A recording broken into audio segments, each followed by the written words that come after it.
Good morning, my Teaserking family. Not a good day in college yesterday, so let's see what we can do in the pros. Some days, the same picks that work don't work. Oklahoma State, that was one of my locks. They get killed. I do the same bet with Baylor, same principle. They're the dog, and they win. Loses. My four locks yesterday were Oklahoma State as a dog lost. I mean, they got killed. I'd rather get killed than lose by one. Baylor's the dog wins. Georgia under wins. And then UCLA doesn't score. And it was a really strange day because, like, Syracuse under, there had to be 6 between interceptions and block punts, which forced the game over because where they happen. And then you get the over games, Tennessee, Michigan, and UCLA, and they don't get over. So the unders were going over, the overs are staying under. It happens. It's just the way it is. I just blame Halloween. Your assumptions were Tennessee, they would score more. Not Tennessee, but Kentucky would put something up, and they didn't. Again, the fourth down crap. Michigan State, it's 10-7 at half. Just before half, they got the ball at the 10-yard line, 4th and 2. They don't kick the field goal to go 10-10. And as soon as they did that, I go, the game's over, and the game was over. I mean, I don't know what it is with these coaches in the fourth downs. And I know we talk about it, and I don't know what it is. I don't know what part of their mind goes 4th and 3 at the 10 against a strong defense. And then even the play calling, the run up the middle that has no chance. I say the dumbest running plays on 4th and 2 or 4th and 3. Like, what the hell are you doing? Like, there's no way they're going to make it. Anyway, that's what happens sometimes. All you can do is make the plays that you know should be made. And most of the time, it's like pocket aces, right? You're going to lose with pocket aces once in a while. And once in a while, you're going to win with them. But you got to play them, and you got to play them pretty consistently. And you're playing the guy next to you, what he thinks. So let's see. I see Jacksonville 10-7. 13 minutes left the third quarter. We played the game under 40, so it's under 46. That was played. Hey, Tarp Carter, good morning. So let's go to the lines. Dallas is 10 and 42.5, up from 9.5. Oakland 1.5, 48.5. Now that came down from 49.5. Not sure. I don't know. We'll have to check injuries. Atlanta 4, 41.5. Okay, it stayed. Philly goes to 11.5, 42.5 from 10.5 and 44. Okay. Miami 4 and 51.5, up from 3.5. 51.5 stayed. Minnesota 4, 48.5, up from 3.5. 48.5. New England 3, 39.5. And that went down from 41, so a lot of under money. So watch the game go over because Vegas doesn't want to lose. Tennessee 1 and 39.5, which is really strange because this had went Houston -1 because the quarterback's out. Tannehill's out. They're starting Malik Willis. Good luck with that. Another running quarterback who can't throw. Seattle 3, 44.5. Didn't change. Indy 3, 39.5. That was 40. Same thing. The Rams 1, 41.5. This changed. The Niners were favored. And it went from 42.5 to 41.5. Buffalo 10.5, 46.5. Now I do have news on this game that Aaron Rodgers is playing. He was questionable with his thumb. It's probably still bothering him. Don't think it isn't, but he's not going to, they need to win. So, he's playing because he's a winner. Everybody, he doesn't look good. He's not. He's over. No, he's still Aaron Rodgers. It's just you got guys who block and guys who catch. And if they don't block and they don't catch, you can't blame Aaron Rodgers. And the last, since he's 3.5, 45.5 hasn't moved. Injuries. Now, like I said, Rodgers, I know, is playing. I know New England's quarterback is playing Jones. Why?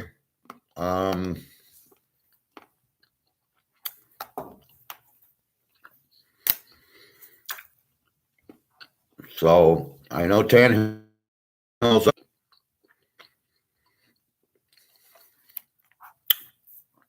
Sorry.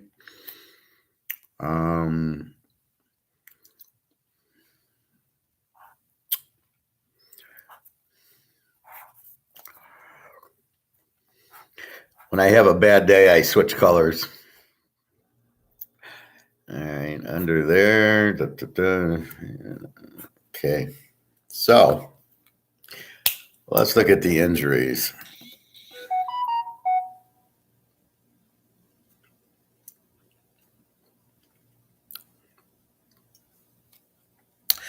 Now, again, there's so many injuries of so many non-players that we'll just go to the big ones.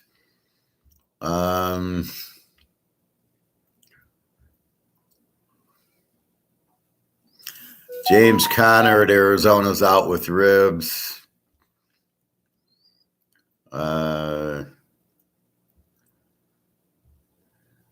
That's really all I see of anybody that I know. Atlanta, Cordell Patterson is listed as questionable with the knee, but he's not listed as out, so it's really strange. They're playing at home to Carolina. We will see.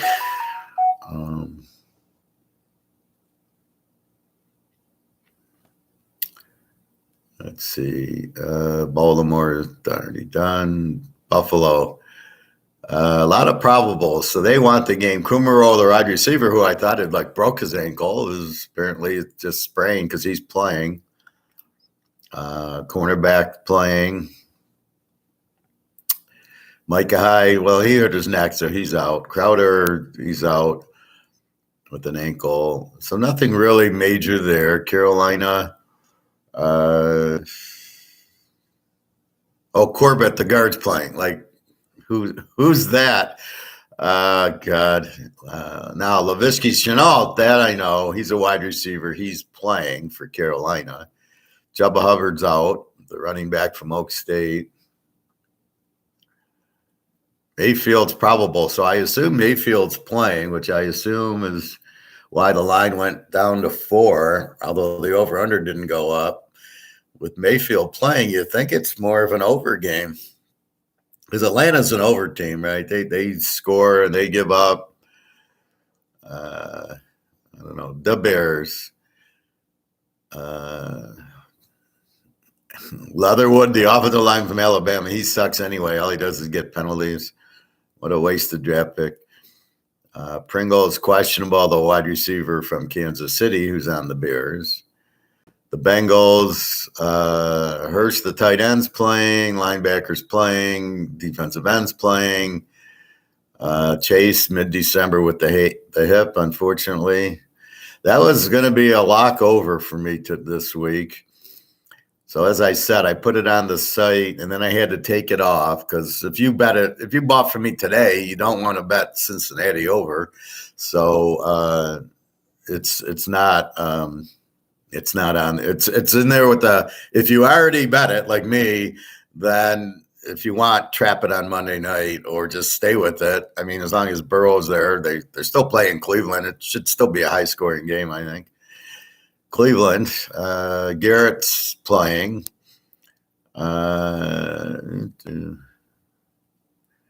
Let's see. It's a lot of linebacker. How many linebackers have they got? How many can be starters? And how useful are they anyway? Woods, the wide receiver. I don't know who that is. And I know everybody. Ford is out. Watson, week 13. All right. The Cowboys. Okay, Micah Parsons. Okay, this is beautiful. He is playing probable Sunday. That's good because that's an under. Without him, it's going to be, well, they're still playing the Bears, which you think would be an under after Monday night, but against Dallas, this should be very low scoring. Tight end Schultz is playing. Linebacker playing, safety playing, defensive tackle playing, defensive tackle playing, defensive tackle playing. See, there's 3 defensive tackles. They can't all be starters. Ezekiel Elliott's doubtful, which is okay. It's good for the under. And that's it. Denver's on now in a mighty low-scoring game. The losers, the Lions. Ragnar, the center, who's pretty good, I guess, is playing. Morning, Alex. Yeah, how about Oklahoma State? Did they know there was a game yesterday or what? You're a Big 12 guy. I can't believe that game. We hit TCU and we hit the Baylor game, so I couldn't believe Oak State didn't show up. Hughes is out. Elliott, which team? Oh, the Lions. Okay. So here's the difference between a good team and a bad team. The bad team, tackle out, safety out, cornerback out, lineman out, safety out. Hawkinson is probable. Wide receiver Reynolds. DeAndre Swift's playing. And then out. St. Brown probable, and then more outs, and that's it. Well, this is Kansas State they lost to, and TCU gave them problems, but both quarterbacks were listed as questionable. Howard, probably the better of the two, played, but I don't know. I think they went for a few 4th downs that didn't get it, and they did a lot of punting. And they're not that. They're a much better team than that. So I don't know. K-State at home, I guess we'll have to be careful with. But we got away with TCU at West Virginia, and again the Baylor dog was a good dog against Texas Tech. I didn't have Kansas to play, but I hit the Georgia under. I thought I lost it. It was 63. And I see the score, 42-20. I see 60 points. I go, fuck, I lost Georgia because I thought they were 50s. And I look, and there was 57 down to 63, and the final was 62. And I turn on the end of the game, and Florida just hits a 30-yard pass. They got the ball at the 20, and I'm going, but at least they won't kick a field goal. And then they sacked him 3 times just to be. That's the difference with Georgia. They don't let you get the free little at the end of the game backdoor touchdown because the spread was 23. So they won, 42-20. They won by 22. They didn't cover, I don't believe, in a 62-point game, over under 57. So I made out on that one, but it scared the hell out of me. I thought I lost it. The Packers, Rasheed Gary, linebacker, probable. Sammy Watkins is actually going to play, although he sucks. Aaron Rodgers is playing with a thumb. Lazard is out. A couple of guard, but Bakhtiari is questionable for a change. C. Watson, a wide receiver, I don't know, is questionable. He'll probably play because Rodgers will make him. Hill, the running back's questionable. Really getting hurt is Cobb. The other wide receiver is out. So he doesn't really have anybody to throw to. So that's really, I think, Rodgers' problem. The line, Bakhtiari always out, and then he has no receivers. Houston, home against Tennessee, backdoored by Northwestern. 20 seconds left. Absolutely. That was crazy. How did Iowa score that much? And then I nailed the Illinois game, and I nailed the Minnesota Rutgers unders. But that was my point here. How does Iowa Northwestern go over, and then Tennessee Kentucky doesn't go over? And UCLA didn't go over. That's the kind of strange day it was. But again, you have to just go with your method. My method has been, as everybody knows, take the over in the UCLA, Utah, Oregon, Washington, USC, and all of them come over. But I did warn you, I don't think USC covered the 76, which I warned you about. It's just such a high number that it's just too hard to get to. I don't think they got there. Yeah, they scored. Well, there was like 2 seconds or whatever. And why did they see? That's the difference. In Georgia, they wouldn't have scored, but here Iowa lets them score. Who knows? All right, Houston, Cooks. I don't know. Wide receivers playing. Offensive lineman, questionable, out, questionable. Half the team's out or questionable. And of half the team that's out of questionable, Mechie, the Alabama wide receiver, he's out indefinitely with some illness. Like, really? You're playing football and you're out for an illness? That's Alabama football for you. They did go over. It was 40 something. I thought I saw 60 something, but maybe that wasn't the final. Indy, Matt Ryan is out, but I think it's not a shoulder. I think it's something else. And we know the Sam Erlinger from your part, Texas, is the quarterback. And I really like him. I think he'll do well. A lot of probables today. The center, the linebacker, another. What is an LS? Is that a left side safety versus a strong safety? Or it's not weak safety? I don't know. I've never heard of this LS thing. LB, yes, linebacker, probable. A lot of probables. Kiki Cote from your part, he's playing today. I loved him. He played at Texas Tech. So Indy's got a lot of guys playing. Probable with shoulders are saying, screw it, we're playing. Jacksonville is on now. KC is off, I believe. So we won't waste time. San Diego's off. They're probably playing next week. The Rams. Jefferson's playing, the wide receiver. Boog Powell, the wide receiver, is playing. Kevin Durant, defensive back's playing. Henderson, the running back's playing. So this tells me it's a pretty well. Cam Akers is out. He's got a serious injury.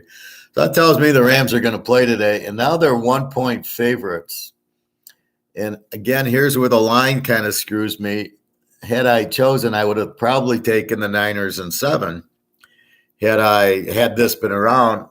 Like yesterday, once we knew Van Dyke was out, what did I do? I did it live. I took Miami under. And it was like tied at 6, going into overtime. It was 6-6, and the under was 40 something. So but I couldn't have locked. I would have locked the game on Tuesday, but I can't lock the game. And then I find out Saturday morning that he's not playing. Then I can play the under. So it's like here I could have played the Niners in 7, but now. Maybe I can get one in their afternoon game. Maybe I can get it in at 1. But it just, you got to wait till this game day. It's crazy. Oakland, Renfro is playing. A guard's playing, a linebacker. Waller, the tight end's playing. Devontae Adams is playing. Carr's playing. Jacobs is playing. So they're all playing. They all want to win. That's a good sign. Oakland 1.5. That line hasn't moved. Miami at Detroit. Don't know. Waddle's going to play. He's probable. Tagliavua is going to play. Mozart, the running back's going to play.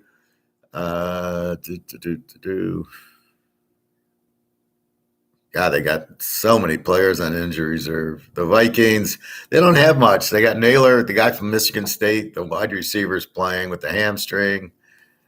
That's it. The Giants, linebacker playing. Yeah, Mozart. Yep. See, he can conduct and play football. Out. Who is this? The Giants. Out. Galladay's been out. Tight end. I mean, you don't even know what the Giants, and it doesn't even matter. They still win. The 6-1, and half the team's on the injured list. Look at this. There's got to be 25 players on the injured list, and they're 6-1. So when the Lions use that excuse, this guy's injured, that guy's injured, doesn't seem to bother the Giants. They just say, oh, well, and keep winning.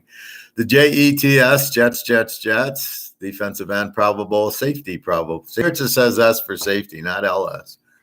D. Brown, tackle probable. Davis, the wide receivers out.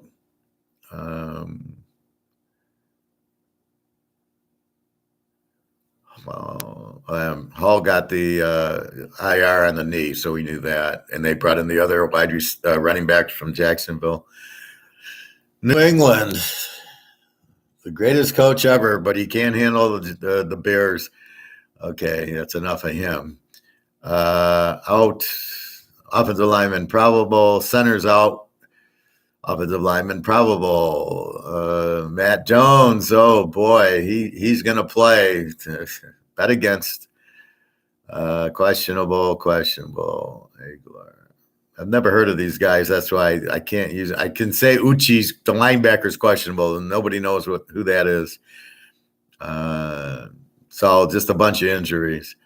New Orleans, Winston's probable, but he was probable last week or 2 weeks ago. Dalton still played. So Jarvis Landry's out, and Hardy's out, and that's it.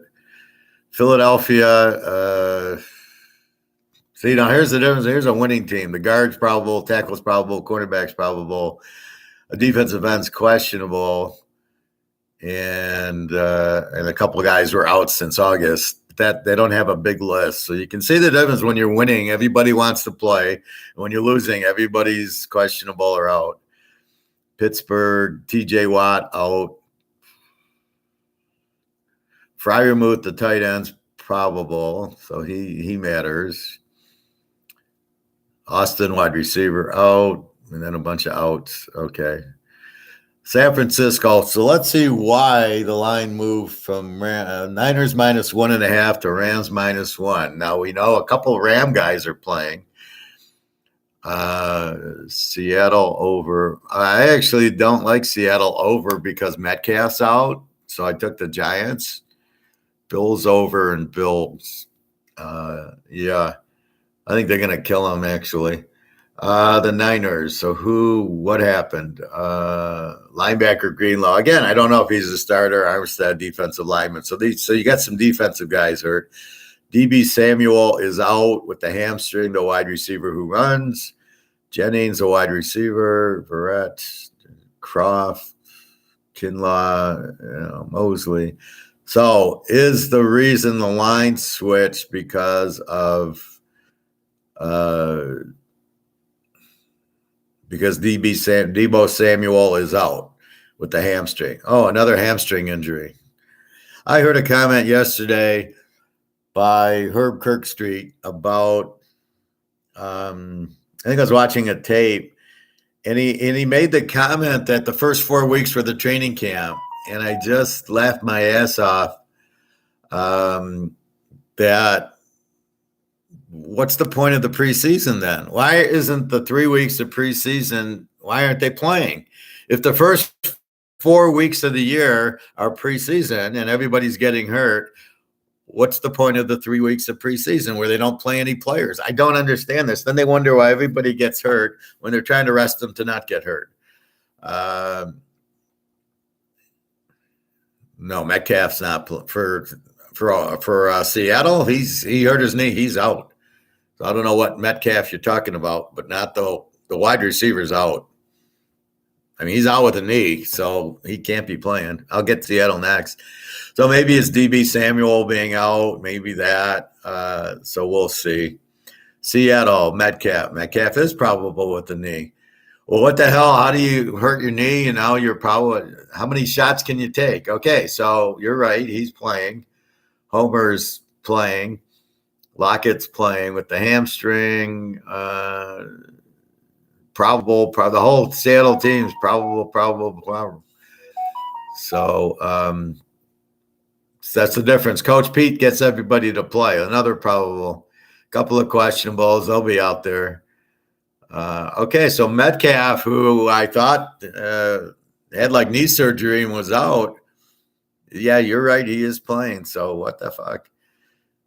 Tampa Bay already played. Tennessee. Tannehill's out. We knew. Um,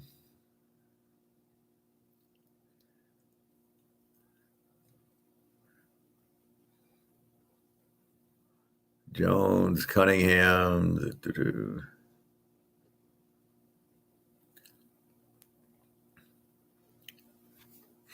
A lot of nobodies out. And then Washington. Out. Heineke's probable with the calf. Some Brown receivers questionable. Wentz out with the finger. Dotson, I think he's from Baylor. He's a good one. He's out with the hamstring. All these guys out with hamstrings. It's just unbelievable. So that's what we know. So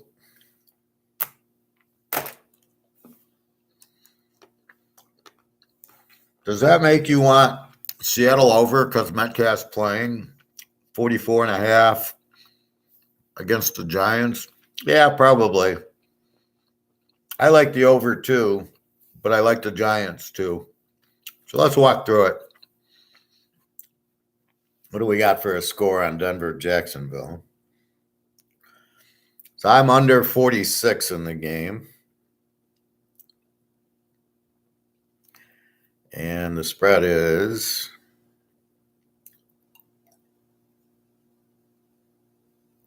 14-10 Denver, 2 minutes left in the third quarter. 24. Should stay under, but after yesterday, I have no idea. All right, Arizona Mini. Mini's lane 4. Both teams are E teams, so they score 25-ish, give up 25-ish. So there should be some scoring in the game. Minnesota is okay. They're decent against the number this year overall.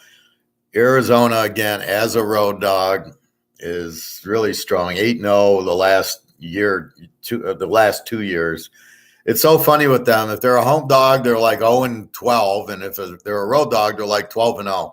I never seen anything like it. I don't know why you're stronger as a road dog than a home dog, but here they're at Mini. Mini's kind of a weak favorite. Kirk Cousins, they got the offense. Jefferson, I love. Arizona's got their receiver back. I think it's a close game. I think it's an over game, and I think it's a close game. I would take Arizona in 10 because I can't trust Minnesota with Kirk Cousins to win the game. And the way Murray runs around, he's got DeAndre Hopkins back. He's got Benjamin. He thinks he's back at Arizona State. So you got the players. So I think that this could go over, but I can't trust Kirk Cousins because who knows what he's going to do, how many picks he's going to do. He's not a real strong quarterback. He looks good at times. He looks bad at times. So I think that's pretty even. With Hopkins, it's pretty even. So I think this will be high scoring, and I like the dog. Atlanta 41.5 against Carolina. Carolina's supposedly an under team, but now they don't have McCaffrey. They got me. I think Mayfield would be starting today. He's probable. So you're going to go with PJ Walker again, who, by the way, wasn't that bad. So I don't think that's a terrible downgrade. Atlanta, they're an even team. So you got an under team in Carolina, maybe. And Chuba Hubbard's also out. So they don't have any running. Atlanta, even. They've been scoring a lot until last week when they ran into Cincinnati. Their defense is crap. I don't know. I honestly think I take Atlanta here at home. They've been rolling. They're good against the number this year, not past this year. So this year's like new. They got Mariota. Maybe teams can't figure out. He runs a lot. He doesn't throw for any 100 yards a game. We'll get to the play against later. So I think I like Atlanta there, but I don't love it. I wouldn't touch it. I know you guys will like, oh, how do I play that game? I just, there's many other games better. Miami 51.5 against the Lions, who I don't think they could beat half of college football. I think Georgia and TCU and Utah and UCLA beat the Lions. Minus 451. Tagovailoa is back. I don't know if that's good or bad. Waddle looks like he's playing. We know Hills should be playing. The Lions have a terrible defense, terrible secondary. They look good against Dallas. I think it's more Prescott stinks than they look good. The Lions did not get 24. I mean, they got at the end, they made it 17-6, which should have been 17-13. And then they got stripped, and the guy ran it to the 5, and then they scored late with the late touchdown. So call that game 17-13. Just a more realistic what happened with Dallas. I don't know. Do I trust Miami on the road as a favorite? No. I cannot trust the Lions. I think you can play the game over. I think the Lions, they got Swift back. They got the St. Brown back. They've got their weapons back. Miami's got a real weak defense. They're an E team. So they give up mid-20s. The Lions give up mid-20s. The thing is, the Lions were scoring 30 a game, get shut out by New England, and basically get shut out by Dallas. And now they went from an over team to a W team where they score 22 now. So that's what's really fickle is that's why you can't do an eye test, and that's why you've got to look at who they played. Okay, they're not. Are they playing Dallas or New England's defense today? No, they're playing Miami, who's a shitty defense. So there should be more scoring. So let's go over with this. I don't even call it a football game. I don't think you can.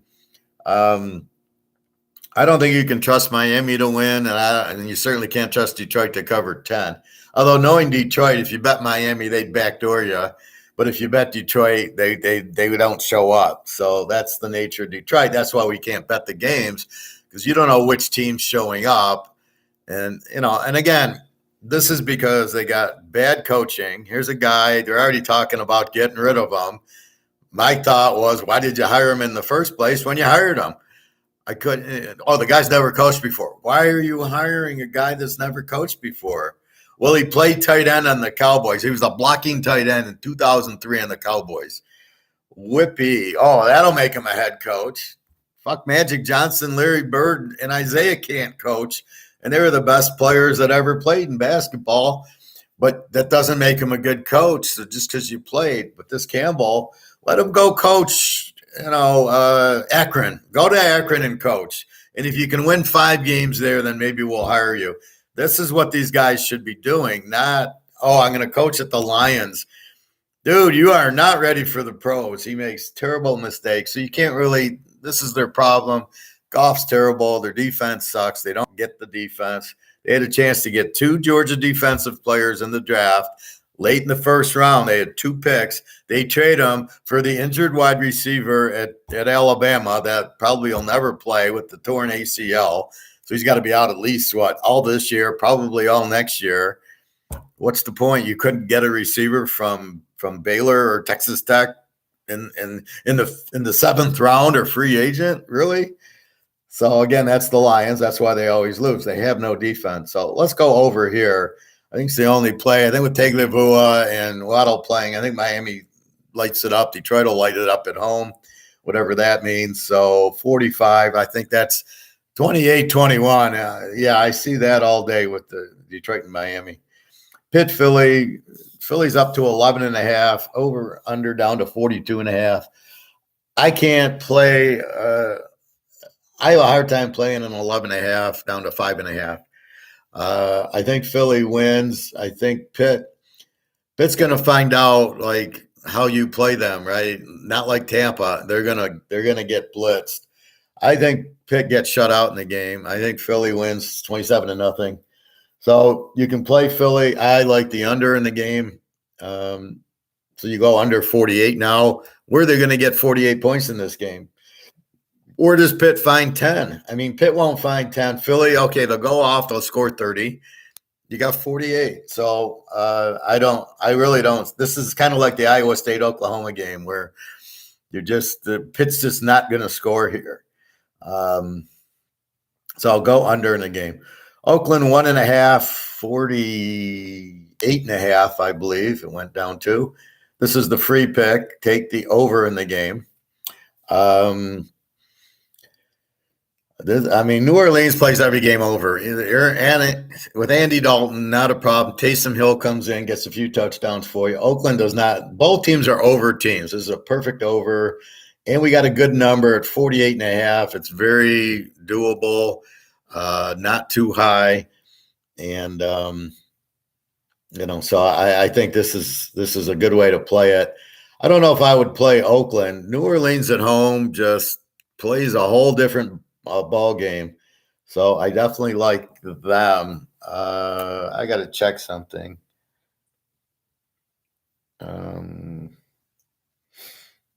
But definitely an overplay. I was so proud of my Iowa State under against Oklahoma yesterday. I go, now that's picking. Those games, that's where I earn my money, when you can do that. I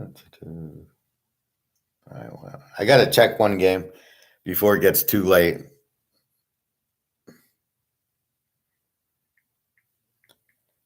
I know I had UCLA with Georgia under, so it fucked up my lock yesterday.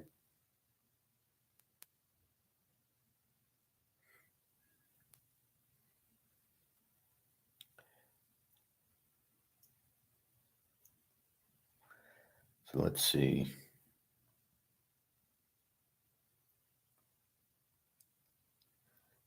I thought I played the Jets.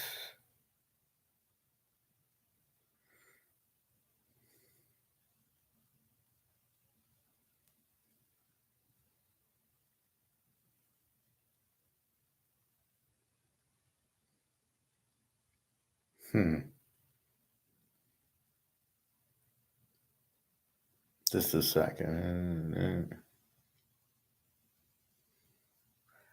All right, I got to add a play.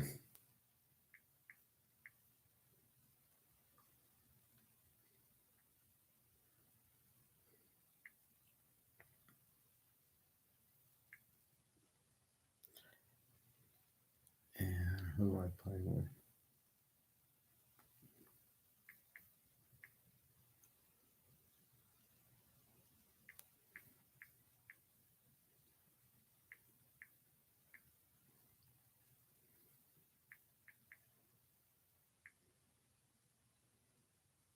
Okay.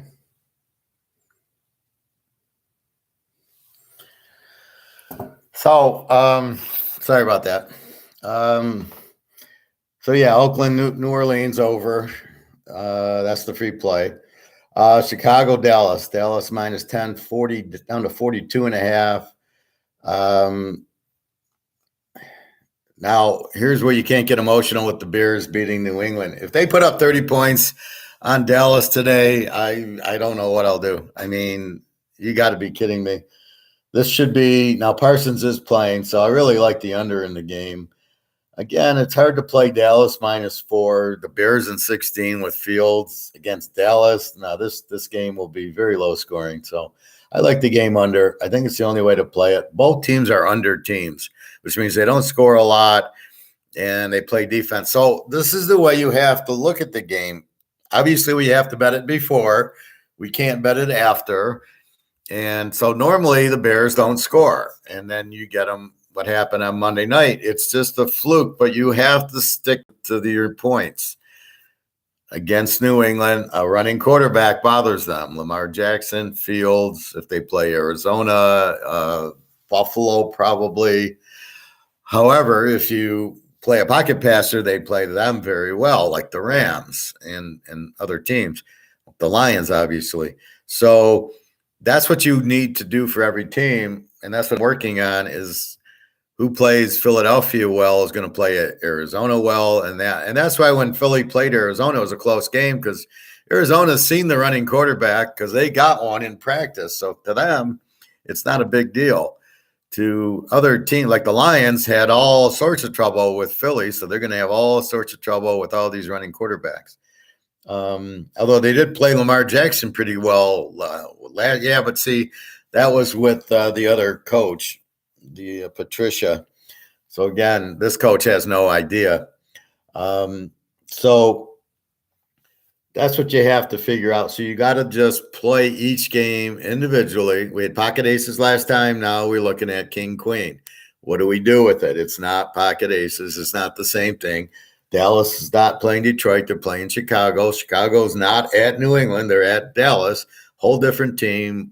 Micah Parsons is not going to sit back and let Fields run all over them, which I couldn't believe that Belichick did not blitz Fields. What the fuck is he doing?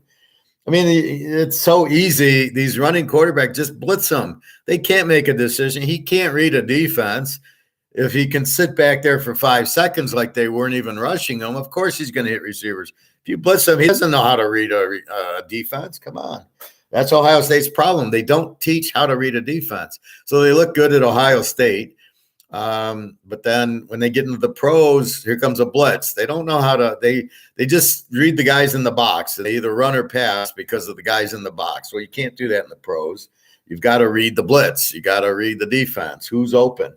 And you don't have a lot of time because they're going to put pressure on you, which he doesn't get a lot at Ohio State because they're better than everybody else. So they don't face Penn State, gave them a little bit of a game. I'll talk about Michigan, Ohio State as soon as I'm done here. So I like the game under. It's the prudent play is under, and then we'll see if that holds. But that's the play is under in this game with the Dallas defense, and the Bears have a strong defense. Prescott probably have 2 picks. Fields will probably have 2 picks. You just hope it's at the other side of the field where it bodes to the under, not the over. New England against the Jets. New England line 3, 39.5. That over under went way down. Not sure why. Not sure if it's the weather. I mean, here the weather's nice, so it's not a weather thing. New England -3. So again, here's Matt Jones, who sucks. He sucked. What was he? 1 of 10 for 13 yards and an interception Monday night, and they pull him. Now the question is, if they would have started Zappy like they should have, they probably win the game because he came in the second quarter, put up 14. They're up 14-10. Well, if he starts, they're probably up 28-0, and then Fields can't do his shit. But no, we got to start Matt Jones, and they're doing it again. So I'm taking the Jets, and I think the Jets are the better team at this point if Mac Jones starts. If Zappy starts, I think New England's better. But again, still New England on the road, lane 3. The Jets have been playing great. I don't care who you are. You go into Green Bay and win. That shows you a lot. I don't care. As long as Aaron Rodgers played, that's a very good win. So I like the Jets in 9. Over under 39. I don't know. Probably an under game with Jones, but if Zappy comes in, he could score more. So again, you have no idea with New England. So just play the Jets.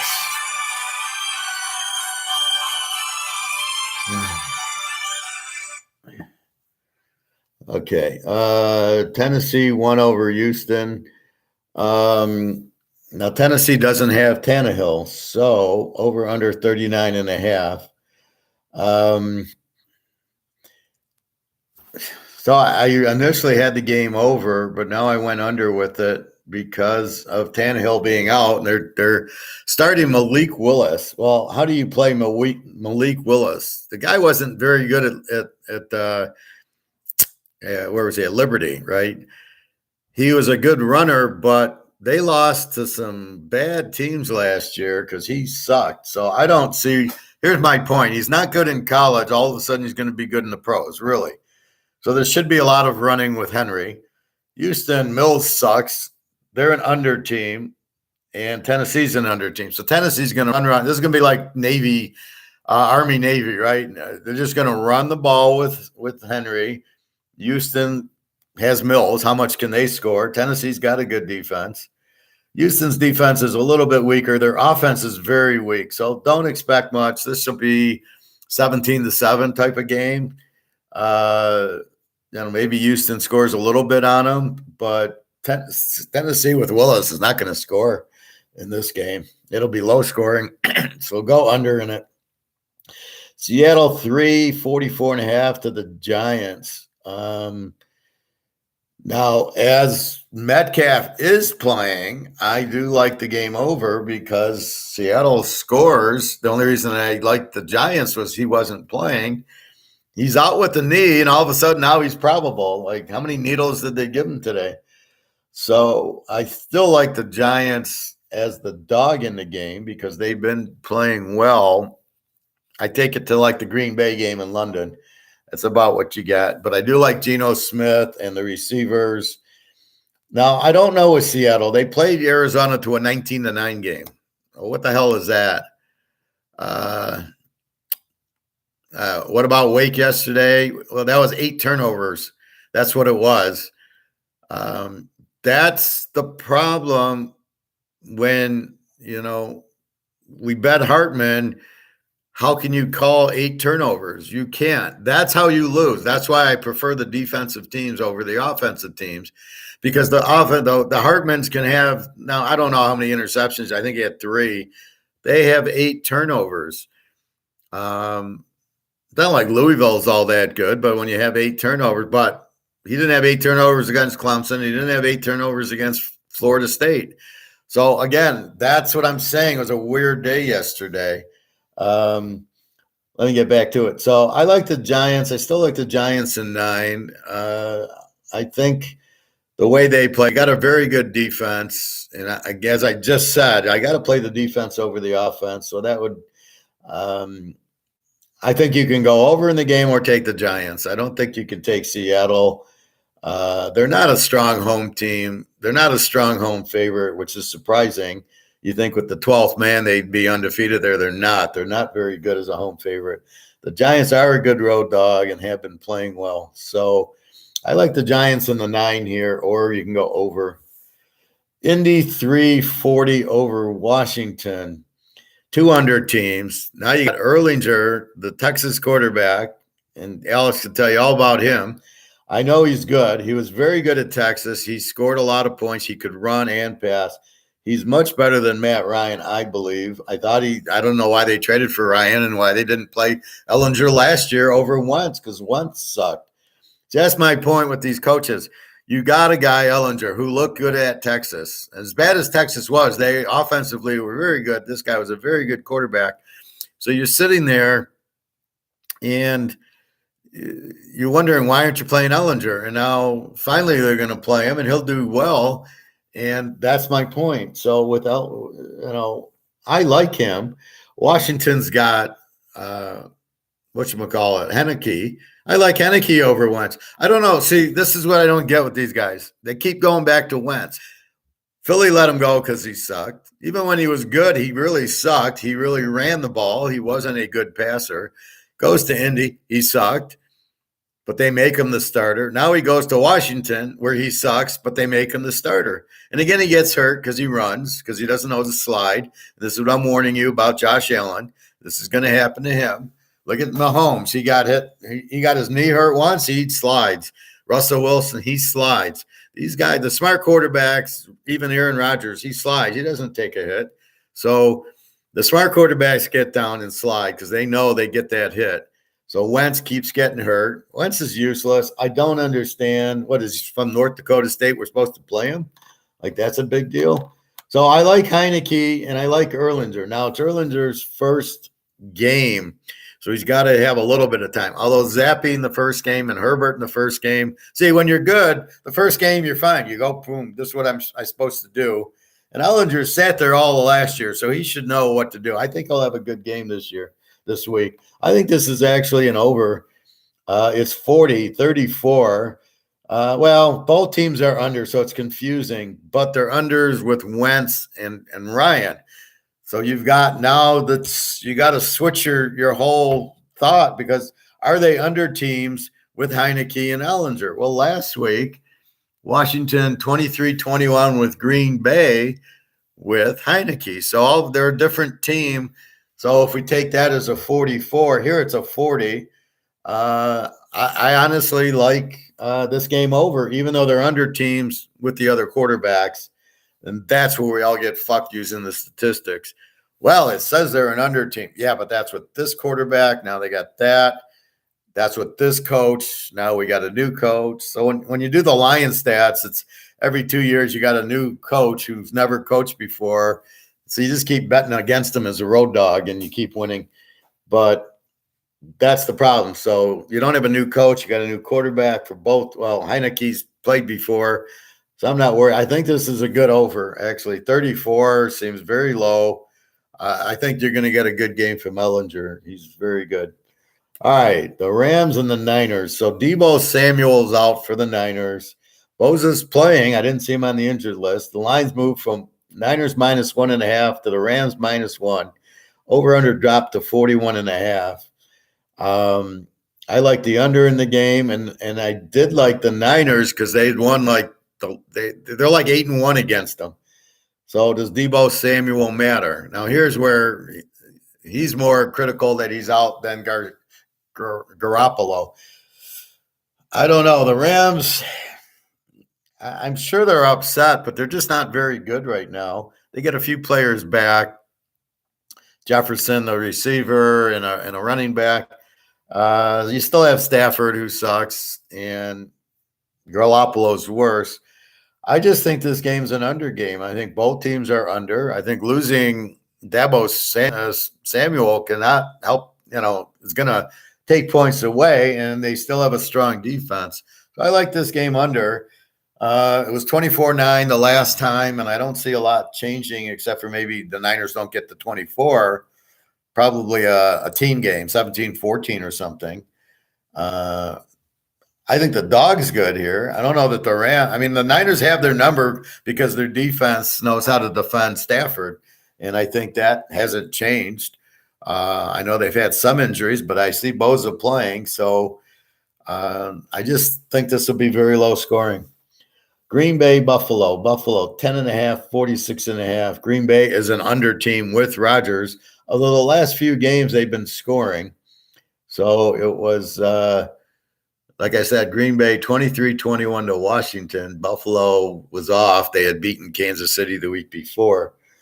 So do you want to lay 4.5 or go over the 40? The question is, what are you going to get from Green Bay? Because they've been lousy. So maybe do they get 20 points? I don't know. Buffalo at home has a way of blowing you out.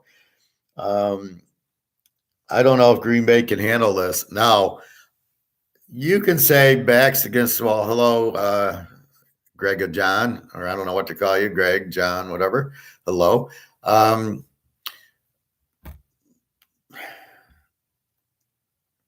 I just lost my train of thought. Green Bay, Buffalo. I got to keep reading these in the middle of my thoughts. Buffalo has a way. Oh, Green Bay. I mean, they're just okay. Backs against the wall. That's what I was saying. So people don't understand it. I'll hear the radio guys now. They must be listening to the show because now I'm hearing backs against the wall, which is my saying. It's an art of war thing, but this one guy thinks art of war is a finance term.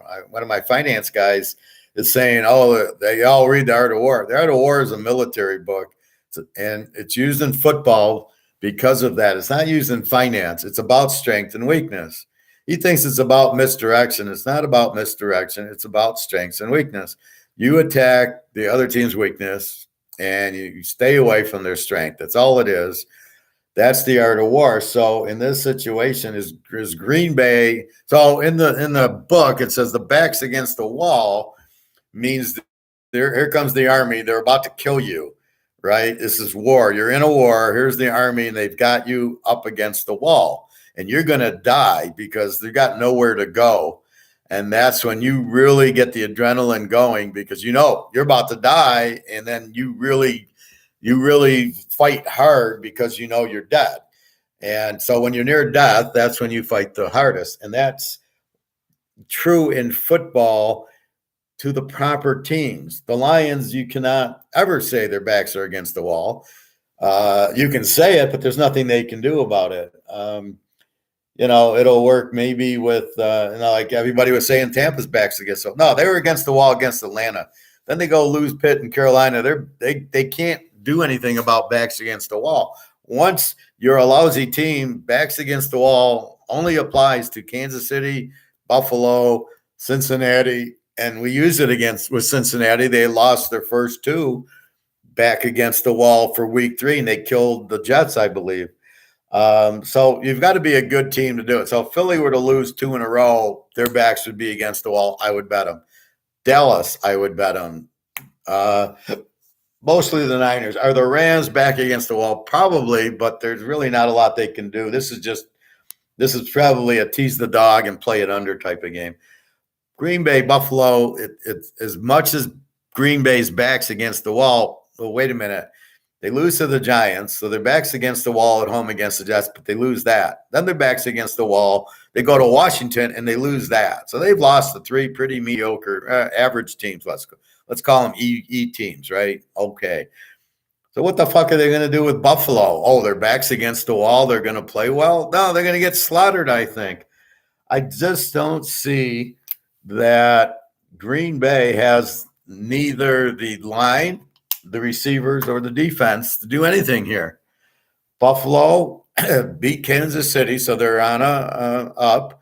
Or did they beat? They didn't play. Is that the last game they played? They beat KC 24-20, and so they got confidence off the bye. I just don't see them taking Green Bay lightly. Aaron Rodgers, they know well he can beat us. So I think Buffalo wins this game by about 17 points. I don't see it being close because of the matchup. I don't see. Yeah, okay. I like the over if Green Bay can score. This is going to be like our. This is Tennessee, Kentucky yesterday, or Michigan, Michigan State. It's all one team scoring.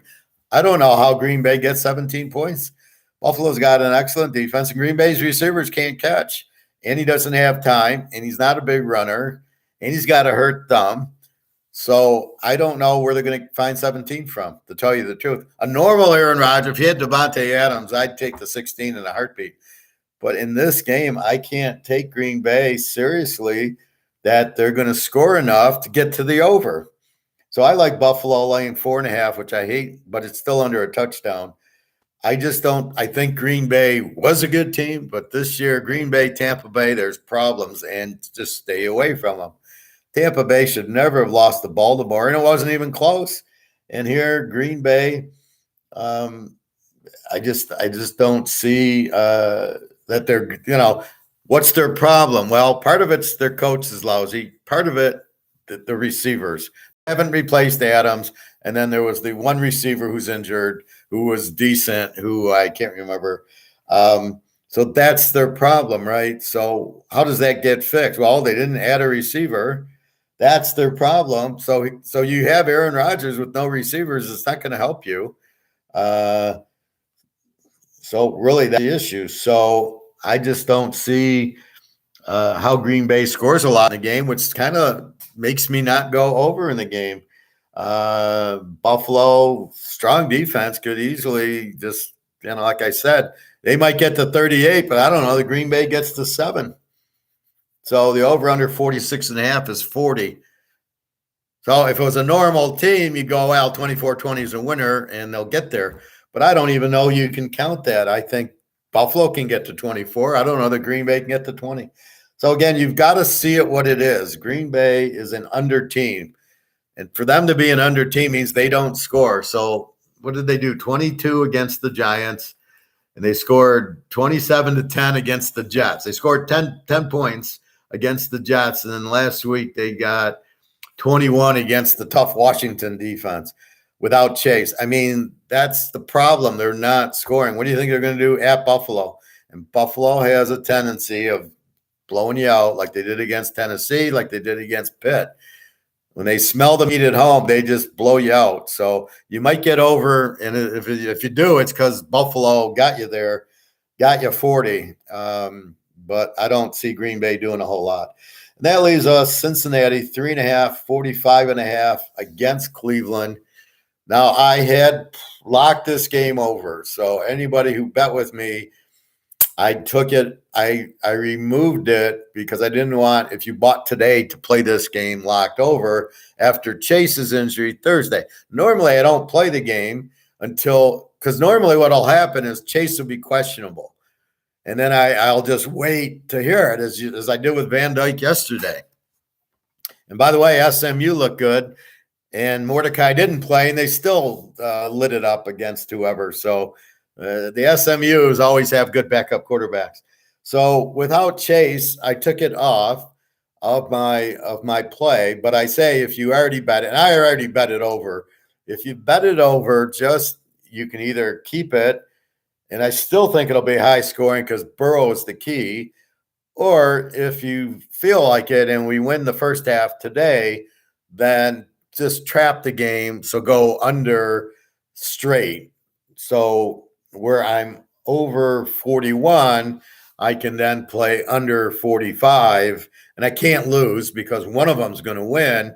I just don't have that big of a window. But if I'm that afraid of it, I still think at this point, yes, you don't have Chase, but you got Burrow. If Burrow got hurt, if they did a rising with Burrow, if he sits down a half hour before game time, we're just fucked. I mean, there's nothing we can do.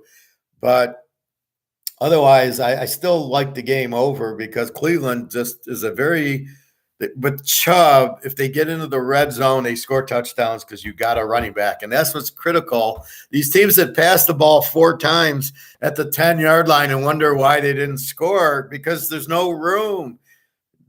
Think about it. I'm the cornerback covering anybody. There's no room for the guy. He can't go past me because the end zone is only 10 yards. So it's easy to cover a pass. But if you got Chubb coming at you, he's gaining 5 yards. What are you going to do? You can't stop the guy.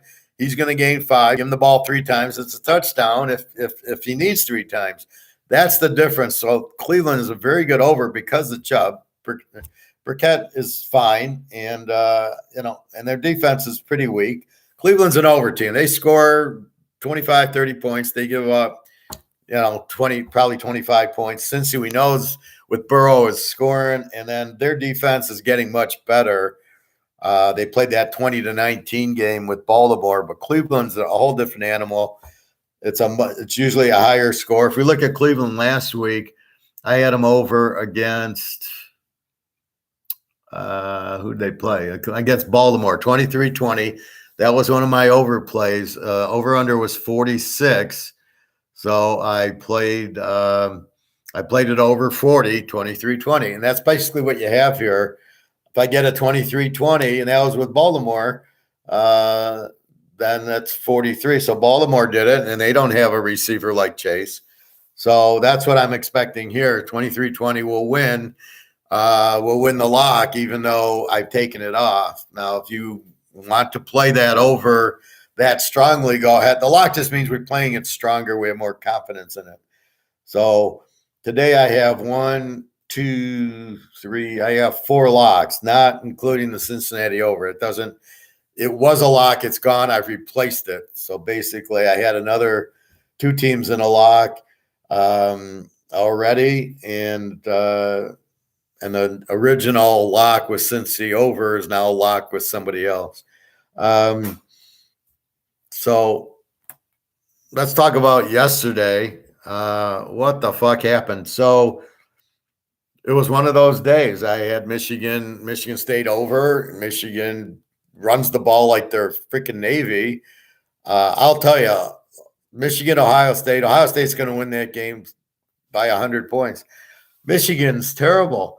The quarterback stinks, first of all. All you got to do is just, if you load up against the run, this quarterback's terrible. I don't know what they see in this guy that everybody says this J.J. McCarthy's so good and he should be in the Heisman and this and that. The guy stinks.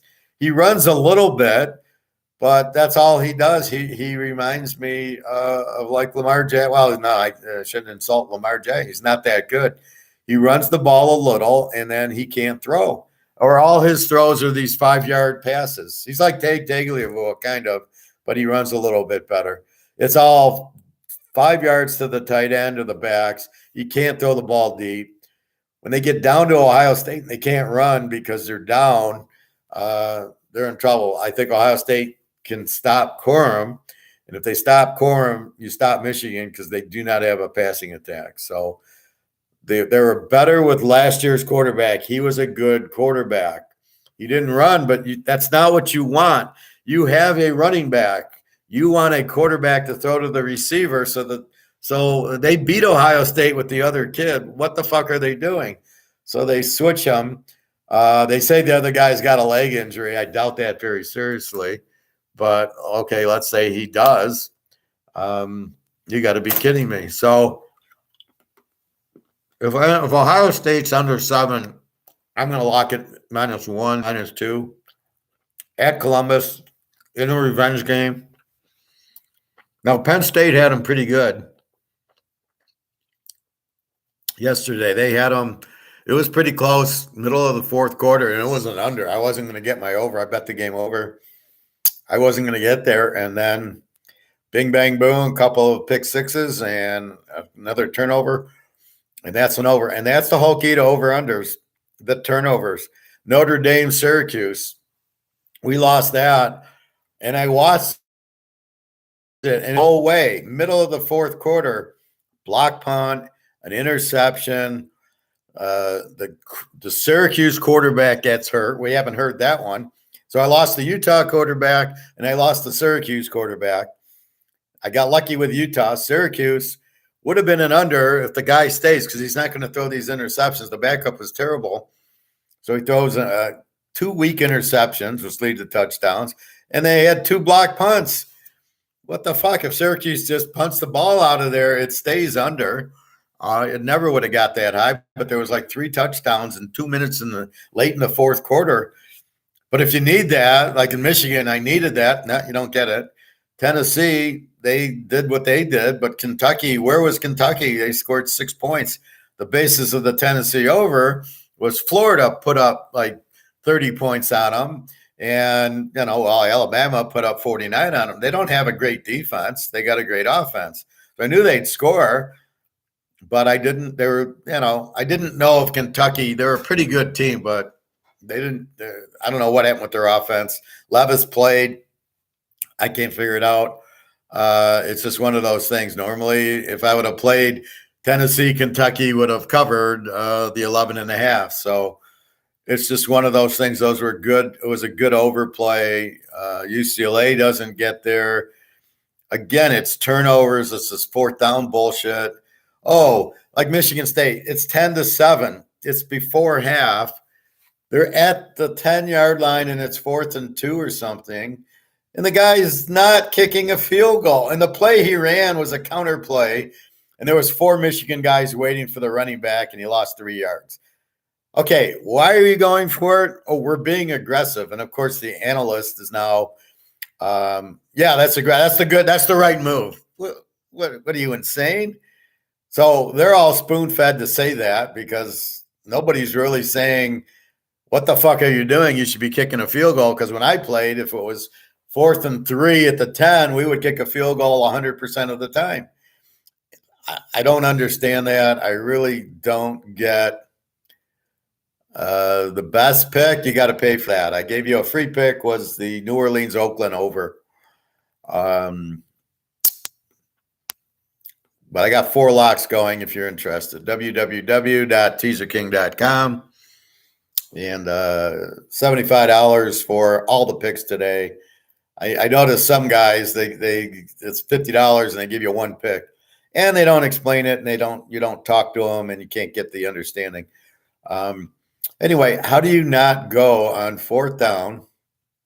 How do you not kick the field? It's a 10-7 game against your rival. You've given them momentum, and I knew as soon as they did that, the game was over, and it was. Michigan came back and took the lead, and that was it. And Michigan State, they threw to the tall guy a couple times and got a touchdown, and then never threw to him again. So I don't know. I don't get the coaching. I don't get this 4th down and 2 at the 10-yard line. Let's not kick it. Even if you get it. Okay, so let's say a miracle happens and the guy runs and gets the 2 yards. And now you got 1st and goal at the 8. You're still not scoring a touchdown. All you've got is a 1st down at the 8 now. The risk isn't worth the reward. because it's not a touchdown. You're still going to kick the field goal unless you're so stupid that you just think you're supposed to go for every fourth down, that you're being aggressive. And I'm really getting tired of that bullshit. It's not aggressive. It's stupidity. It's stupid to that's like buying stocks now. Well, I'm going to buy, they're down, I'm going to buy them to go up. No, they're going down because of the inflation. That's the mechanism. You kick the field goal because the reward of not getting it is nothing, right? If I get it, I don't get a reward. If I miss it, the other team is all fired up, and that's what happened in Michigan. Had Michigan State kicked it and it's 10-10, it would have been a whole different game. They would have kept momentum, and that's the part that the analytics and the coaches are not quite understanding, is the emotion and momentum you give up by going for it and not getting it. And I'm seeing a whole lot more of going and not getting, and the other team fired up and the game's over. I assume it happened in the Kansas State Oak State game. I assume they went for it, didn't get it, and that was it. I don't know what to say on it. It's stupidity. You watch today, all the teams that go for it on fourth down and don't make it, I bet you all lose the game, unless it's a double where both teams do it. But the smarter coaches will kick the field goals because they want, like Seattle, I bet you they always kick the field goal. Coach Pete, he's never going on fourth down. He can't figure out why the hell they're going on fourth down. The Lions guys have it, coaching for dummies. Oh, fourth down in less than 5. Anywhere on the field, go for fourth down. I mean, that's how stupid they are. So that's what you're dealing with. Let's get a score on this game.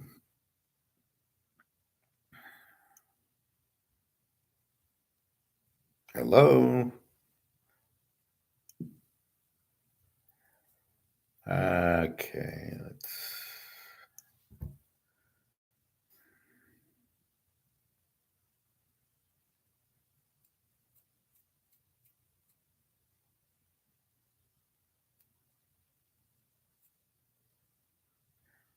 NFL scores and schedules.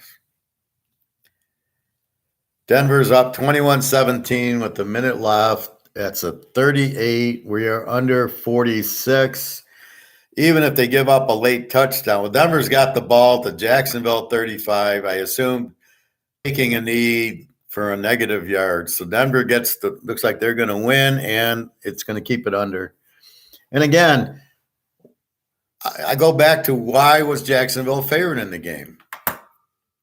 You name me, except for Buffalo and maybe Dallas and Philly. Why is any of the other teams favored that are favored? None of them are good enough. Arizona, Minnesota, the game's even. Carolina, Atlanta, the game's even. Miami and Detroit, the game's even. Philly, yes. Oakland, New Orleans, the game's even. Dallas, yes. New England and the Jets, the game's even. Tennessee, Houston, the game's even. Seattle and the Giants, the game's even. Indy, Washington, even. Rams and Niners, even, and spreads 1. Cincy, yes, I agree with them. So in other words, the game, you can't sit there and go, Miami's going to beat Detroit. You can't say that because they're not that good. You can't say Atlanta's going to beat Carolina.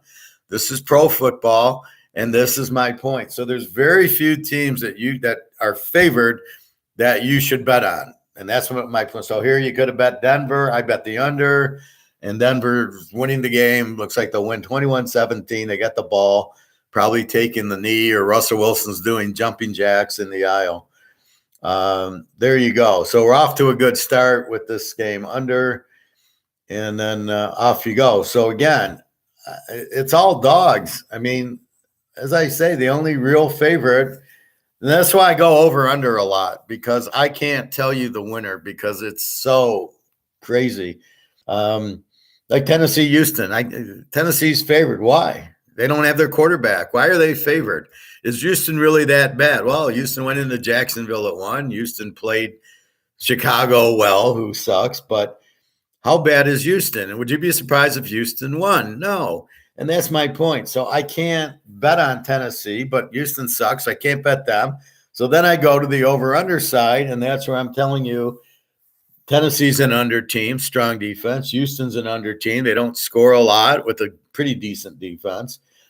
So therefore, it becomes an underplay. And that's where I get the over-unders with, because I can't tell you who's going to win because it's so minute.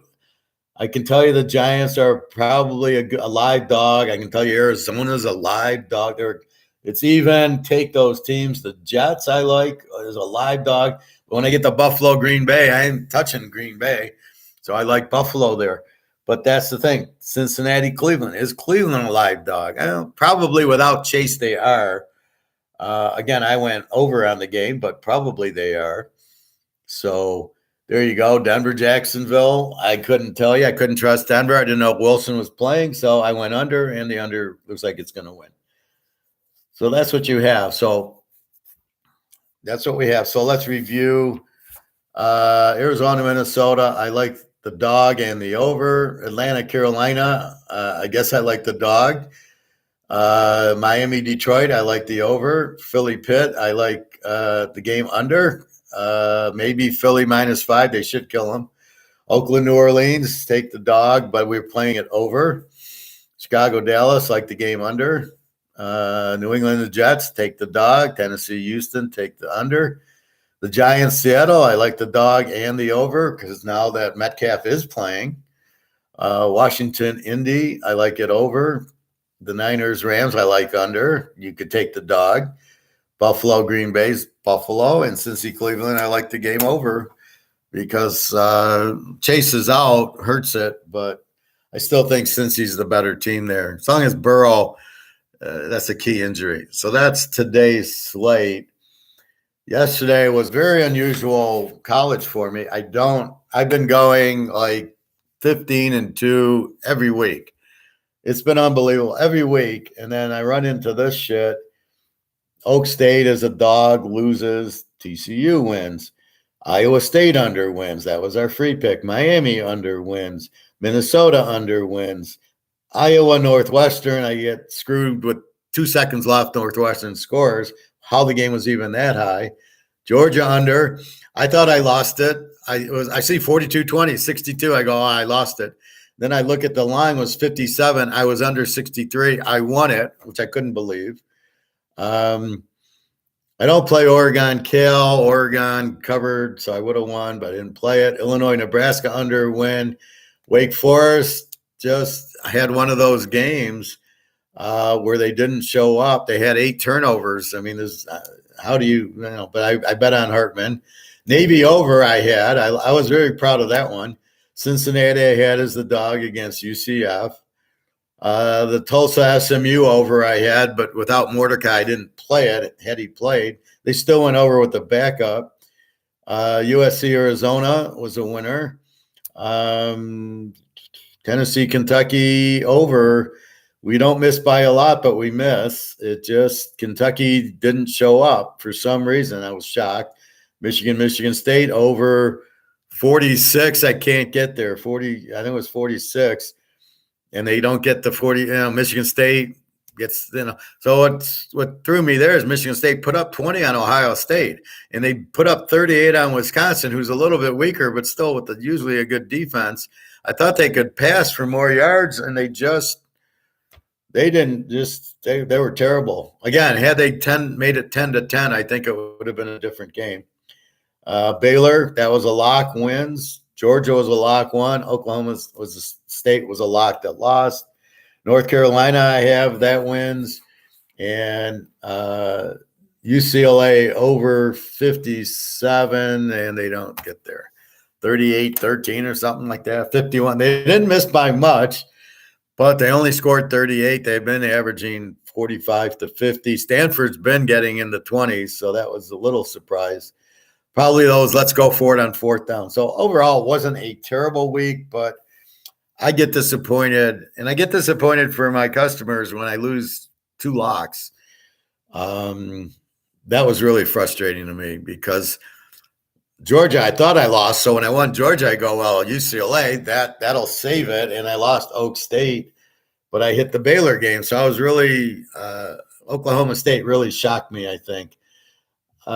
losing 48-0. You can't call that. Again, they were a dog to Kansas State. Kansas State is not Alabama or Georgia. I mean, they're Kansas State. So very surprising. But I think like Wake Forest, they were just due. They've been playing a lot of big games. Wake Forest played Clemson, played Florida State. Oak State played TCU, played Baylor. They were just due to be flat, and that's basically what happened. And it happens, and that's why I like betting the teams off of a loss, because they've already been flat, right? So now next week it's Oak State, it's Wake Forest. So then you have it. Now, that's what you look for. Utah somehow got through it. So reading comments yesterday with Utah, the guy hurt his leg apparently against USC. Now, the question is, why the fuck wasn't it on the injury list that he's questionable with a leg? No, nothing. And not only that, in the USC game with 8 seconds left, he scores the touchdown by running and then gets the 2-point conversion by running, and they win 43-42.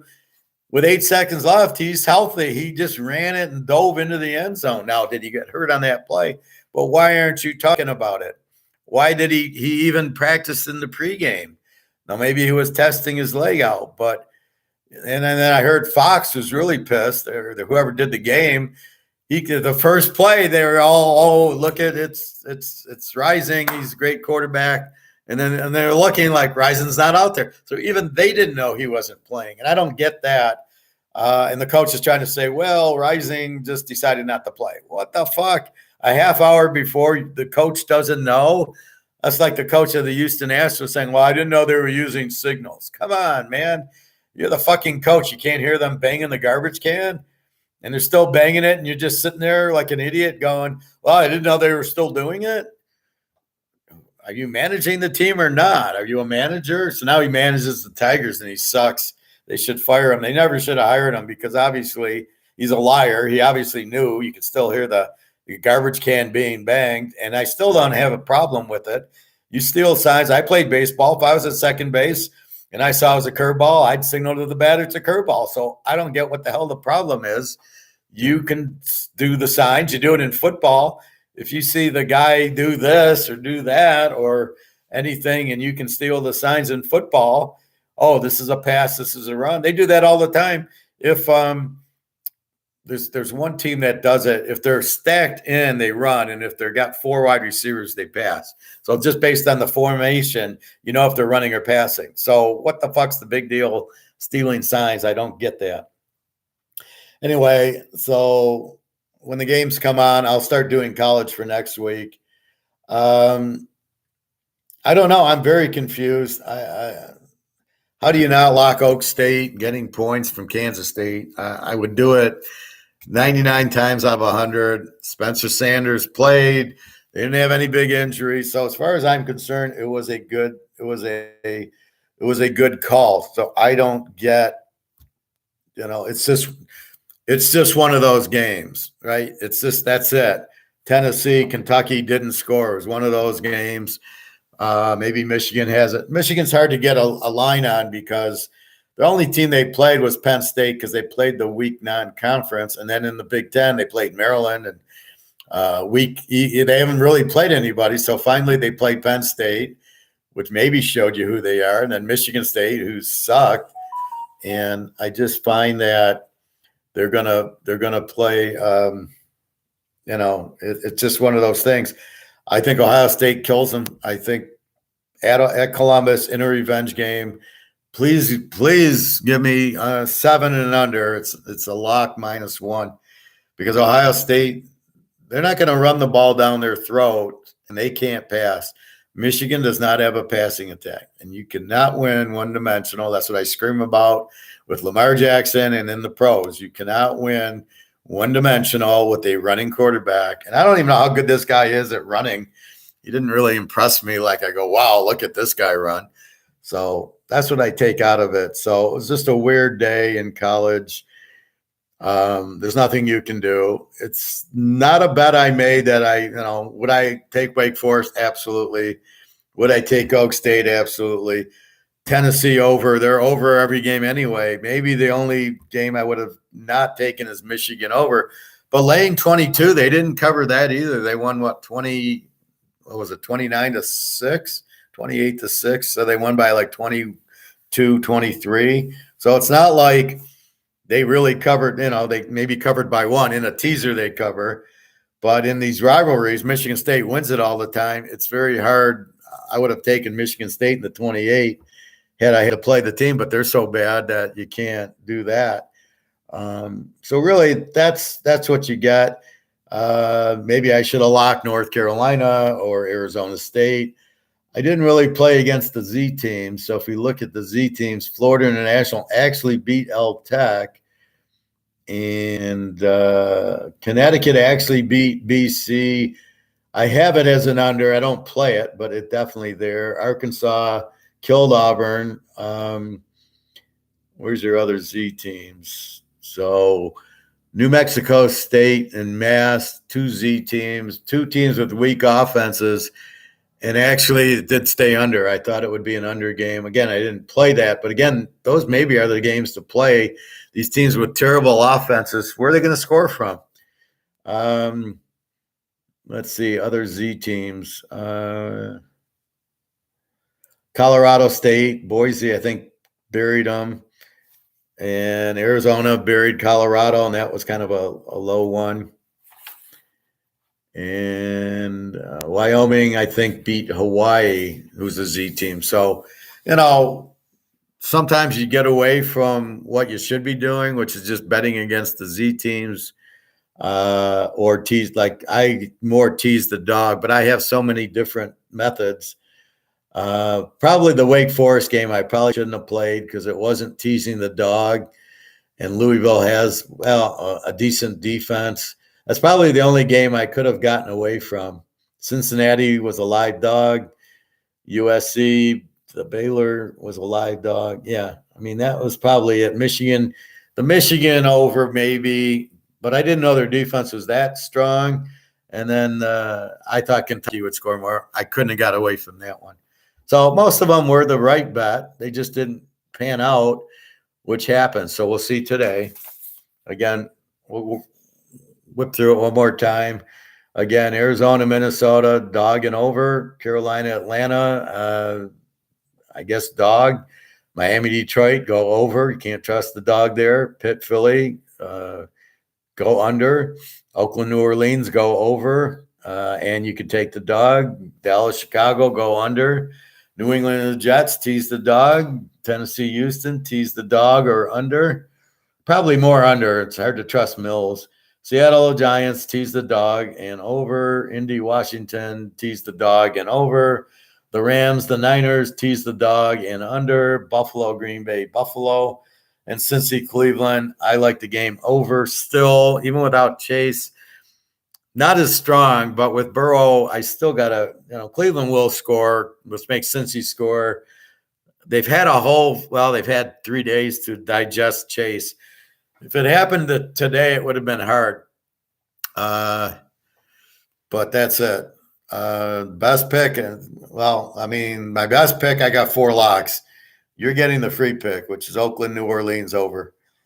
And so I guess you can play with Cincinnati over if you want to play a teaser. But I've given you a bunch of just, if you follow me, just to play them.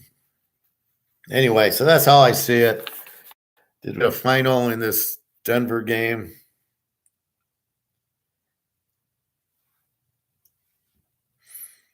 It is probably 21-17, right? Yeah, 21-17. So the under wins. Tease the dog wins. All right, so we're off to a good start today. Under in the Denver Jack game. So I'm happy for that. So maybe we'll have a good day. I'm going through many shirts to try to get good luck. Normally I was wearing my lucky shirt yesterday and then it started to lose. So I had to go to another shirt.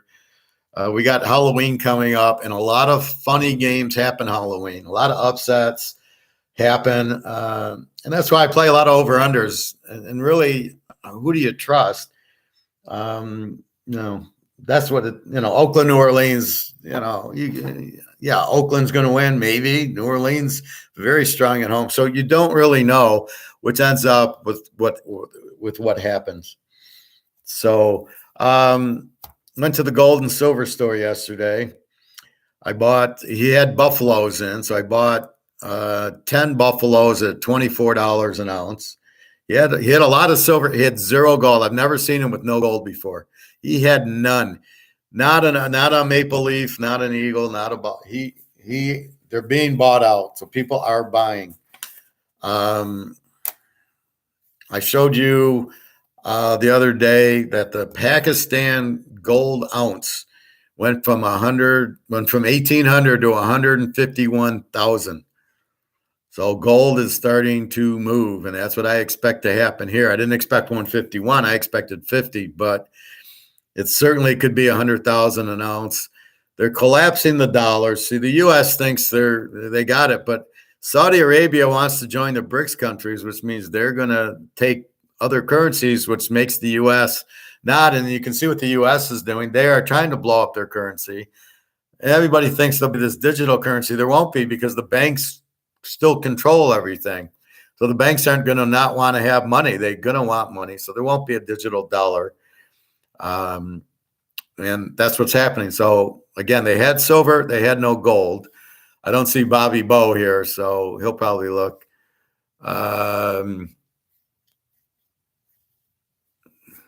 Billy Lee, that's what I gave out. I gave out the Oakland, New Orleans over. So that's what's happening there. Then the guy told me that we're running out of diesel fuel and we've got 72 hours left. Well, if we understand it, it's what trucks use. And how is a truck going to ship food or any other stuff to your Kroger's? If they don't have diesel fuel, they can't drive. So I went to the grocery store, and I've already got a bunch of meat and veggies in the freezer, but I got some more cans of chili and a bunch of spaghetti and popcorn. So I'll survive another week, I guess. That's the problem. But I don't know. I think Biden will come out for the election and say, okay, we solved the problem. Look at us, vote for us. He's the reason that they don't have any, but I'm sure it's an election thing. So you got to be careful with these idiots. They do it to take credit so you'll vote for them because they think we're all a bunch of idiots. We see what's going on. We're not stupid, and we see what you're doing to our dollar and how you're fucking over our country. So why would we vote for you guys? Because you stopped the oil and then came back and we lowered the price of oil. You're the ones who raised it. What are you talking about? So anyway, just be careful with the diesel. Look for that and Google it and just see. And then again, it will be, how long will we not have the diesel? Is it just it ran out and then Biden saved the day, so it's out for 2-3 days? We'll see. I mean, I went to Kroger's and Target yesterday, and they had food. There wasn't chaos. Most people don't know what's going on anyway, but there wasn't chaos there. So we will see. But that's basically what's happening. So anyway, just be careful. Buy your gold. If gold's gone, I mean, just if you find it, buy it. Pay 1,800, and you can see in Pakistan it's 151,000. So that's what you're looking at, and nobody can afford 151,000. Andrew, you're late to the party. I already gave the free play. Sorry, we're not on Canada time. We're on U.S. time. My free play is New Orleans and Oakland. You should have won yesterday. Or no, you lost with Tennessee. Oh, well. 4 locks going if you want those. Free play is New Orleans, Oakland over. Are you buying from me or not? Well, what are you on? Canada time? It's 12:45. Why are you up so late? Carrie lets you stay up that late? Anyway, it's my friend from Canada, from near Montreal. He's the Hab. Anyway, so that's what's going on. So buy your gold and silver now. And yes, silver goes through the roof with gold. They go hand in hand. It's about a 5 or 6 to 1 ratio. So if gold goes to the 150,000, silver goes divided by 5, 30,000. I just bought silver yesterday at $24 an ounce. I got 10 ounces, right? Because I got more and more and more. So that's a no-brainer. Go buy silver at 23 an ounce, 24 an ounce. If you got to buy the Eagles are 35 an ounce, it's a no-brainer. And these idiots on YouTube would say, "Oh, it might hit $100 an ounce." Or just turn them off. They're clueless. They don't understand free market supply demand. They look at COMEX and think, "Oh, well, it'll go up a little higher." COMEX controls it. That's paper. We don't care about paper. We care about physical. So go buy it. Like I said, I've never seen my guy out of gold. He had silver, which I was surprised. So he got a big shipment in, or people are selling the silver to him. People are panicking. Please get out of the stock market and, get out of the bond market. You really want to get out of U.S. dollars.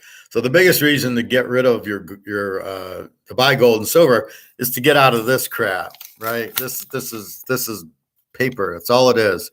So you want to get out of this. So you want to buy gold and silver for no other reason to get out of this, because this is going to zero. This is going bye-bye. No, it's not going bye-bye tomorrow, but it's going bye-bye soon, and it could. And therefore, that's why you buy it before it hits zero. So it's like you hear Chase gets injured, or, let's somebody else. And all of a sudden, Rising gets hurt for Utah. Do you want to bet Utah now? No. Well, that's how it is with the dollar. The dollar's collapsing. You want to get out of the dollar. And the problem is there's no other currency to go to. You can't go euro, Swiss francs, or British pounds. So the only place to run, people now are running to the stock and bond market. That's not where to run. You run to gold and silver. But people don't know any better. They call up their financial planner. Financial planner is an idiot. He doesn't know. What I'm really understanding is I'm an economist. I'm an Austrian economist. My master's is in Austrian economics. But I do this because I love to analyze and problem solve. And this is all problem solving football. The problem is Green Bay, Buffalo minus 10.5. Who do you think's going to win? That's the problem. And then I do different methods to solve it. Well, in economics, the problem is if you print this money, it becomes worthless. Where do you go? You go into gold and silver. But all these guys are just salesmen. I used to work on Wall Street. Do you think anybody on Wall Street knows about economics? Because that's what that whole movie was about, margin call, and they're dumping the mortgage-backed securities because they were too stupid to understand that once people started to default, they wouldn't have value. Well, they should have caught that 5 years in advance. What are they thinking? Clinton did that as soon as he passed that law that if they go broke, we'll reimburse you. What the fuck were they doing then? So there's not an economist on Wall Street. So when these guys come from Wall Street, they don't know what they're talking about. They're just salesmen. So you got to be careful with that. I can read it and pick it apart, just like them saying, well, we go for it on fourth down. That's a good thing. No, it sucks. It's not aggressive. It's stupidity. And that's what you have here with these guys. Put your money in the market is stupidity, not smart. As I've explained many times, the values of the companies are dropping. The costs have gone up, and you can't pass the cost on to the consumer like they want you to think that. So therefore, you're not passing the cost on. So my favorite, my Canadian club, if the cost, this sells for $50, let's say it costs them 30 to make. If the cost goes to 60, can you sell it for 80? No, because I'll give you 50 for it. I'm not going to give you 80. Therefore, if their costs go up and they continue to make it and they can't get it, their earnings drop because now there's either no sales or there's just their sales, their income so small because maybe they sell it for 55 and it costs them 50. So instead of making $20 a bottle, they make $5. Well, there goes their earnings. Why would the stock go up? The stocks go up based on earnings, right? And I saw something on Meta, Facebook, whatever the hell it's called, and how it's losing billions of dollars because the advertising nobody wants. They're supposed to come out with this crypto money, which doesn't work, and all that shit. So all of a sudden, Zuckerberg's the whole company, I think, is closed down, or everybody packed their boxes and they're gone. So imagine working at Facebook. If you watch that one movie years ago, he was an idiot back then, and he's an idiot now. And oh, you're working for Facebook now. Well, nobody's working for Facebook. They're gone. And that's what's going to happen with more and more companies. And that's the point. So why would you be in stocks? It's not a safe haven. Nothing is the same. If this goes to crap, it's always been protected by the oil, by Saudi oil. As long as everything had to go through the dollar to buy oil, then this was very strong.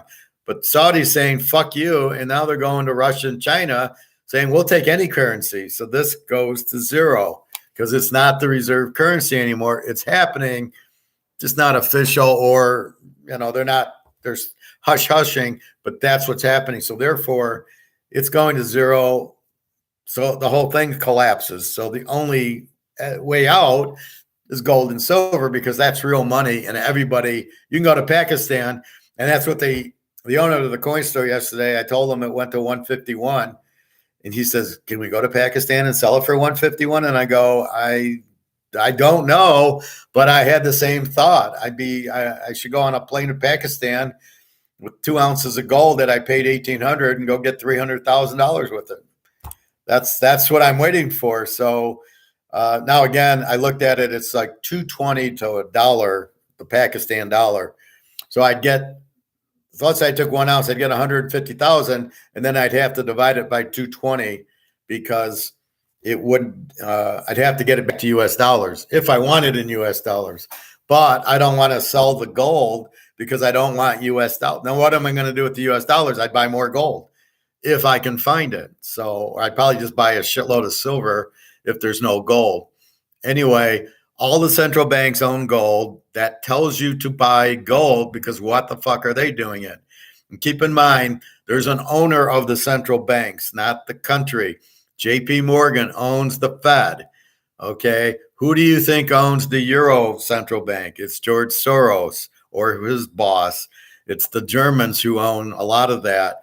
So don't be stupid to think it's the country that owns the central bank. It's the JP Morgan, the Rothschild, the Soros. Those are the guys that own the banks. Those are the guys that own the central banks. And those are the guys that are buying all the gold. Why are they buying it if it's a garbage asset? And they're not buying crypto. So if you're in cryptos, please get out and buy gold. Cryptos aren't going anywhere. There's nowhere. It's not money. It's a collectible basically. So, but why, as I pointed out, and I can do that. I can do that later. We'll do a collectible show, and I'll show you my mantle card, which I showed last time. I'd rather be in mantle cards than crypto. That's an asset. Crypto isn't an asset. It's not money. It's not gold. It's just another auction. It's another thing up for sale, like my T-shirt. Right? This is crypto. Well, do you want to buy? You want to pay me $50,000 for this T-shirt? Well, why, Howard? It's a T-shirt. Well, why are you paying it for crypto? It's nothing. It's a computer generated bullshit that the only way it can be money is it's got to be short in supply, which it's not, and it's got to be acceptable and indestructible. Well, if the internet goes off, there goes your crypto, and it's got to be accepted. Well, it's not. Who takes it? You can't go to Kroger's and buy food with crypto, but I can with gold and silver. And I probably could with my mantle card. If I talk it to the manager, he'd probably take the mantle card and say, yeah, it's $100 in gross. Yeah, we'll take the mantle card. Try it. You'll see that they probably will. They're not stupid. But anyway, it's kickoff time. I think that covers it. So if you get into a bind, it's Buffalo and the Cincy over for tonight and Monday. 4 locks going. Good luck on those. Again, Oakland, New Orleans over is the free play. And the free play yesterday was Iowa State under, which won, and Tennessee over, which unfortunately lost. But I can't win them all, unfortunately. It's the nature of the beast, but I do very, very well, as you do. As you can see, that's why I am so upfront with my picks. You know every pick I got today. You don't know what I bet on them. You don't know what the locks are, and you don't know maybe I didn't bet them, but you know every play, and that's what I do because it's the only way. You need to trust somebody, and you need to trust the sharp, which is me. So you need to, when I say it, I give you the reason, and that's really the key. These guys, that's why I say don't listen to these BetMGM idiots and don't listen to this ESPN idiots. I love what NBC and 20 guys give you tonight, like tonight, Green Bay, Buffalo. Who do you like? And they'll all like Buffalo. Well, what are you going to run out and bet them? Did they all go out and bet them? No. So unless they bet the games, and I bet my games, then there's no point in it of what to take. So anyway, that's the point in it. So good luck today. Be careful with the diesel. Please check it out. I will check it out. If I see something that we're in big trouble, I'll come back on and say that later. I won't wait for a show tomorrow, but tomorrow I'll recap college and we'll take a look ahead at next week's college. I know Alabama plays LSU is about all I know right now. And it's a night game. So funny how LSU finally gets a night game. And they're much better at night. All right, everybody, good luck. We won the Jacksonville-Denver under 21-17, 38. It was 39.5. We went under 46.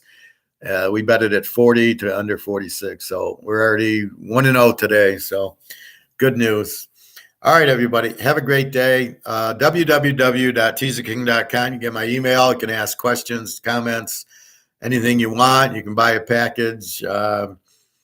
Just go to purchase picks. Today's picks are $75. If you want to buy a month, it's $300. Whatever you want to buy, just talk to me if you want to. Okay, everybody, good luck today. And hopefully today will go normal and we'll go 4-0 in our locks. All right. Thank you very much. Have a great day.